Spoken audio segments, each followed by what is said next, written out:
usalama Zanzibar imeendelea kuwa shwari, tulivu na salama, hali iliyowezesha wananchi kuendelea na shughuli zao za kijamii na kiuchumi bila bughudha yoyote. Katika kipindi husika, Jeshi la Polisi lilichukua hatua mbalimbali za kiusalama ikiwemo kuimarisha doria za mchana na usiku, kufanya operation maalum za kudhibiti uhalifu, pamoja na kuimarisha ushirikiano na vyombo vingine vya ulinzi na usalama. Hatua hizi zimesaidia kudhibiti na kupunguza matukio ya uhalifu ikilinganishwa na kipindi kilichotangulia. Kwa ujumla, hali ya usalama katika mikoa yote ya Unguja na Pemba imeendelea kuwa shwari, tulivu na salama na kuwawezesha wananchi kuendelea na shughuli zao za kijamii, kiuchumi, kisiasa bila bughudha. Katika kipindi husika, Jeshi la Polisi lilitekeleza mikakati mbalimbali ya kiusalama ikiwemo kuimarisha doria za mchana na usiku, kufanya operation maalum za kudhibiti uhalifu, pamoja na kuimarisha ushirikiano na vyombo vingine vya ulinzi na usalama. Hatua hizi zimechangia kwa kiasi kikubwa kupunguza na kudhibiti matukio ya uhalifu ikilinganishwa na kipindi cha mwaka 2024. Ndugu waandishi wa habari, miongoni mwa matukio makubwa ya kitaifa yaliyofanyika katika kipindi cha mwaka 2025 ni zoezi la uchaguzi, zoezi ambalo lilifanyika katika mazingira ya amani, utulivu na usalama. Jeshi la Polisi kwa kushirikiana na vyombo vingine vya ulinzi na usalama lilitekeleza majukumu yake kikamilifu kwa kuzingatia misingi ya taaluma, sheria na haki za binadamu. Ulinzi uliimarishwa katika vituo vya kupigia kura, vituo vya kuhesabia kura, mikutano ya kisiasa pamoja na maeneo mengine muhimu.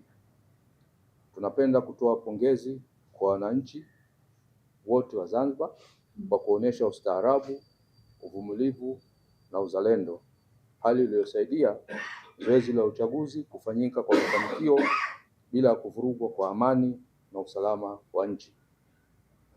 Aidha, tumeshuhudia mafanikio katika kupambana na makosa ya jinai na wahusika wa makosa hayo wameendelea kuchukuliwa hatua za kisheria kwa mujibu wa sheria za nchi. Jeshi la Polisi pia limeendelea kutoa elimu ya usalama kwa wananchi, hususan kupitia mikutano ya hadhara, vyombo vya habari na ushirikiano na viongozi wa shehia, lengo kubwa likiwa ni kuimarisha dhana ya ulinzi shirikishi. Ushirikiano huu umechangia kwa kiasi kikubwa kubaini na kuzuia matukio ya uhalifu kabla hayajatokea.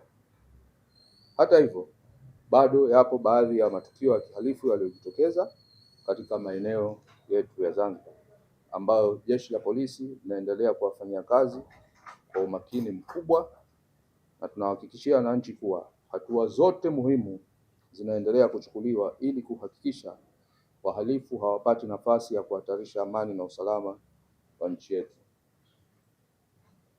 Hali ya usalama kwa ujumla kwa kipindi cha Januari hadi Disemba 2025, jumla ya makosa makubwa ya jinai yaliyoripotiwa katika vituo vyetu yalikuwa ni 2386 ikilinganishwa na makosa 3145 kwa mwaka wa 2024. Hivyo kuna upungufu wa makosa 759 sawa na 24.1%. Makosa dhidi ya binadamu yamepungua kutoka makosa 1116 mwaka 2024 hadi makosa 812 kwa mwaka 2025, sawa na upungufu wa 27.2%. Makosa ya mauaji kwa mwaka 2025 yametokezea 53 ikilinganishwa na makosa 66 kwa mwaka 2024, ukiwa na upungufu wa 19.7%. Kwenye makosa ya mauaji, 94% katika hao makosa hayo ilikuwa ni kujichukulia sheria mkononi kwa tuhuma za wizi nyingineyo, lakini 4% wivu wa kimapenzi na 2% ugomvi kwenye vilabu vya pombe. Makosa ya kubaka kwa mwaka 2025 yalikuwa 657, ambapo kwa mwaka uliopita yalikuwa mwaka 2024 yalikuwa 829. Kwa hiyo kuna punguzo la 20.7. Makosa ya kulawiti mwaka 2025 yalikuwa 93 ikilinganishwa na makosa 217 katika mwaka 2024. Kwa hiyo kuna punguzo la 57.1. Upungufu huu umetokana na elimu kwa jamii, hususan madhara ya vitendo hivyo na hususan kuhusu madhara ya vitendo hivyo na ulinzi wa watoto. Pia tumeendelea kusisitiza ulinzi wa watoto na kutoa elimu hususan kuhusu matakwa ya kisheria yanayohusiana na umri wa ridhaa. Tumekuwa mara nyingi tunapata changamoto ambapo hapa kwenye umri, na tukiangalia kwa mwaka huu uliomaliza 2025, katika hao makosa, idadi ya makosa niliyotaja, kuanzia umri wa kuzaliwa mpaka miaka mitano kulikuwa kuna makosa ya kubaka 11, kulawiti yalikuwa 18. Miaka 6 hadi 10 makosa ya kubaka yalikuwa 41, ya kulawiti 27. Miaka 11 hadi 14 makosa ya kubaka yalikuwa 105, ya kulawiti makosa 30.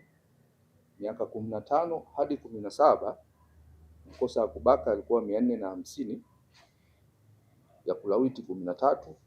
Miaka 18 na kuendelea makosa ya kubaka yalikuwa 50, ya kulawiti ni 5.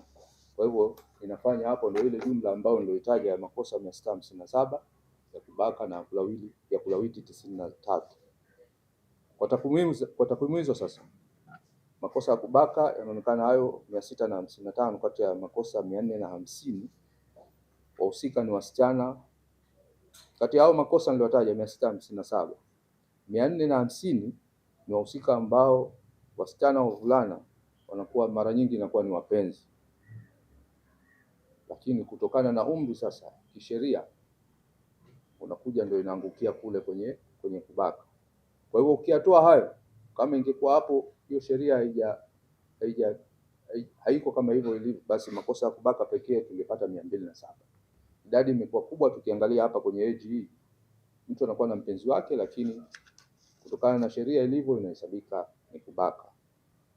Kwa hivyo changamoto hapo bado ipo, na sisi kama jamii, sisi polisi, waandishi na wananchi, kuna kitu cha kufanya kwa pamoja. Katika makosa ya kuwania mali, makosa yamepungua kutoka makosa 1855 kwa mwaka 2024 hadi makosa 1481 kwa mwaka 2025, ambapo kuna upungufu hapo sawa na 20%.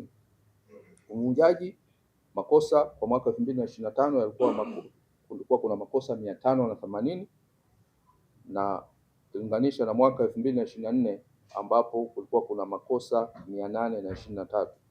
Kwa hivyo kuna punguzo la 29.5. Wizi wa mifugo kwa mwaka 2025 kulikuwa kuna makosa 364, ambapo mwaka wa 2024 kulikuwa kuna makosa 370. Kwa hivyo kuna punguzo la 1.6. Makosa ya usalama barabarani, kwa upande wa usalama barabarani makosa haya ya jumla, ukamataji na nini, yameongezeka, ambapo ni makosa kwa mwaka 2025 ni makosa 71,495 ikilinganishwa na makosa 50,016 kwa mwaka 2024. Hivyo kuna ongezeko la 43.0. Kwa matukio ya ajali, yale nilisema makosa ya barabarani, yale mchanganyiko, huyu kazidisha, huyu kafanya nini, kaja. Lakini kwenye matukio sasa ya ajali za barabarani kwa mwaka 2025 kuna ajali 264 ikilinganishwa na ajali 227 kwa mwaka 2024. Kwa hiyo tutaona kuna ongezeko hapo. Kati ya hizo ajali zilizosababisha vifo mwaka 2025 zilikuwa 206. Mwaka 2024 kulikuwa kuna ajali 175. Katika ajali hizo waliokufa watu 233 kwa mwaka 2025, wakati katika mwaka 2024 waliokufa katika ajali walikuwa ni 199. Kati ya hao waliofariki wanaume walikuwa 210 kwa mwaka tuliomaliza 2025, lakini 2024 walikuwa wanaume 129. Wanawake walikuwa 23 kwa mwaka uliomaliza, lakini mwaka 2024 wanawake walikuwa ni 18. Waliojeruhiwa katika ajali hizo walikuwa ni 258 kwa mwaka tuliomaliza 2025. Mwaka uliopita ilikuwa 259. Wanaume walikuwa ni 211 mwaka uliopita 25. 24 walikuwa 187. Wanawake ni 47 mwaka uliomaliza mwaka 2024 walikuwa 72. Kutokana na takwimu hizo, bado ina maana sisi polisi kama jamii yetu inapaswa tutafakari kwa kina kutokana na ajali hizo ambazo zinatokea barabarani. Tukiangalia idadi bado ni kubwa na ya kusikitisha, hasa ikizingatiwa kuwa waliofariki zaidi ni wanaume ambao ndio nguvu kazi ya taifa. Kwa hivyo, ili kupunguza ajali za barabarani kunahitajika ushirikiano wa pamoja baina ya sisi jeshi la polisi, nyinyi kama waandishi wa habari na wananchi kwa ujumla, ili tusipunguze. Na maana sio juhudi za polisi peke yake. Kwa hivyo sisi kama jeshi la polisi, na maana hapa tutaimarisha doria na operations za usalama barabarani, hususan katika maeneo hatarishi na wakati wa usiku pia. Vile vile tutasimamia kwa ukali sheria za usalama barabarani, ikiwemo mwendo kasi, ulevi, matumizi ya simu na uzembe wa madereva. Tumekuwa tukiona sasa hivi watu wanaona kama kuendesha chombo uko unatumia simu, wanaona kama ni jambo la kawaida, wakati ni kosa. Mtu ana gari anatumia simu, lakini wengine hata wenye vyombo vya maringi mawili unamkuta anatumia simu huko anaendesha chombo. Wakati mwingine sio kuwa anasikiliza tu simu, unamkuta ana chat hasa kabisa. Na wakati mwingine kama wewe uko nyuma unamuona sana anapotoka kwenye track, huyo anazidi kati. Kwa hivyo tutakuwa wakali. Vile vile tutaendelea kutoa elimu endelevu kwa madereva, waendesha pikipiki na watumiaji wa barabara, ikiwemo kupitia vyombo vya habari na mikutano ya kijamii. Na tutachukua hatua kali za kisheria dhidi ya wanaokiuka sheria bila upendeleo. Kwa mwaka uliopita tumekuwa na mafanikio kama yafuatayo. Kwa kipindi cha Januari Disemba, jumla ya kesi 531 zimepata mafanikio mahakamani, lakini kesi 307 zimefutwa mahakamani kutokana na sababu mbalimbali, ikiwemo mashahidi kutofika mahakamani kwa ajili ya kutoa ushahidi. Hilo nalo ni changamoto, tumekuwa tukisema sana tukitoa elimu, lakini bado unakuta kesi nzuri na watu walichukua muda kuiandaa hiyo kesi, lakini inapoanza kusikilizwa mahakamani mashahidi wanakuwa wagumu kutoa ushahidi, na bila ushahidi usitegemee kama kesi itapata mafanikio. Na tunajua kwa mujibu wa sheria kesi ina muda wake, ikianza kufunguliwa hadi kuanza kusikilizwa inatakiwa isikilizwe. Sasa ikiwa mashahidi hawafiki, basi hakimu kwa mujibu wa sheria, hakimu hoja inabidi kesi iondoshe. Kesi inatakiwa isikilizwe toka kufunguliwa. Kwa kesi ndogo tunajua miezi mitatu. Kwa hiyo miezi mitatu inakwenda, kesi inatajwa, inakwenda, hakuna mashahidi, kesi baadaye inaondoshwa. Kwa hivyo kesi 307 zimefutwa, lakini sababu kubwa ilikuwa mashahidi kutofika mahakamani.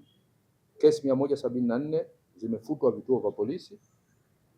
Kesi 41 zipo kwa mkurugenzi wa mashtaka, na kesi 62 zimehamishiwa mamlaka ya kuzuia na kupambana na dawa za kulevya, na kesi 567 ziko chini ya upelelezi wa polisi, na kesi 704 zinaendelea kusikilizwa mahakamani katika hatua mbalimbali.